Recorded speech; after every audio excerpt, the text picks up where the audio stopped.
Ayan, nag-hot chocolate na sila. Kasi half time. O, yun yung cookies. Hot chocolate. Ayan. Sarap ng cookies. Pantay niya si hot chocolate ni mami niya. Baba, no? Baba. O, you eat your cookies na.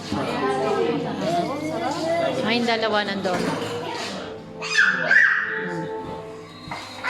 Go, Ayla.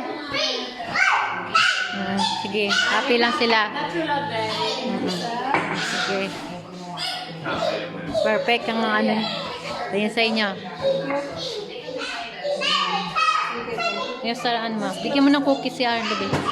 O, ti akin, sila hot chocolate. Ayan. With tea. Ano, masarap na? You like it? You like more? Ah, gusto niya pa nila? Balik ko yung akin. Ikaw.